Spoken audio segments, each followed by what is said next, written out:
কিছুদিন যাক, ক্ষতটা সেরে উঠুক। কাল আমার মাথায় সার্জারি, সবাই দোয়া করবেন আমার জন্য। হাসপাতালের বেডে বসে ভ্যালেন্টাইন্স ডের ফুল হাতে নিয়ে দেশবাসীর কাছে নিজের অসুস্থতার কথা জানিয়ে দোয়া চাইলেন জনপ্রিয় অভিনেত্রী তানিয়া বৃষ্টি। সম্প্রতি ব্রেন টিউমারে আক্রান্ত হয়ে হাসপাতালে ভর্তি হয়েছেন এই অভিনেত্রী। তুই এখন ওই মার কাছে যাবি, গিয়ে হাঁটু গেরা বসবি। সদা হাস্যোজ্জ্বল, সুন্দর ও প্রাণবন্ত এই অভিনেত্রীর হঠাৎ এমন জটিল রোগের খবরে তোলপাড় নেট দুনিয়া। তুই যে বারবার বলো যে তুই মরে যাবি, তুই এটা করবি ওটা করবি, আমার কেমনটা লাগে? বিষয়টি নিয়ে অভিনেত্রীর পারিবারিক সূত্রে জানা গেছে, বেশ কিছুদিন ধরে তীব্র মাথা ব্যথা, কখনো জ্বর ঠান্ডায় ভুগছিলেন তিনি।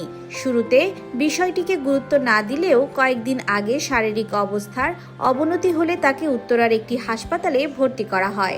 পরীক্ষা নিরীক্ষার পর জানা যায় তিনি ব্রেন টিউমারে আক্রান্ত হয়েছেন। পরে তাকে ঢাকার আরেকটি হাসপাতালে স্থানান্তর করা হয়। আমার যদি মরতে হয় আমি তো বুকে মরব। ইতিমধ্যে ফেসবুক পেজে একটি পোস্ট শেয়ার করে জানানো হয়েছে, তানিয়া বৃষ্টি শারীরিকভাবে বেশ অসুস্থ। এই মুহূর্তে তার সম্পূর্ণ বিশ্রাম ও চিকিৎসা প্রয়োজন।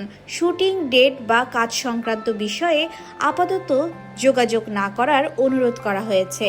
আজ বিকেলে রাজধানীর শ্যামলী বাংলাদেশ স্পেশালাইজড হাসপাতালে তানিয়া বৃষ্টির মাথায় অস্ত্রোপচার করা হয়। চিকিৎসকরা জানিয়েছেন অভিনেত্রীর অস্ত্রোপচার সফল হয়েছে। তাকে পোস্ট অপারেটিভ ইউনিটে রাখা হয়েছে এবং তার জ্ঞান ফিরে এসেছে। আগামীকাল চিকিৎসকদের শারীরিক অবস্থা পর্যবেক্ষণ শেষে অভিনেত্রীকে কেবিনে হস্তান্তর করা হতে পারে।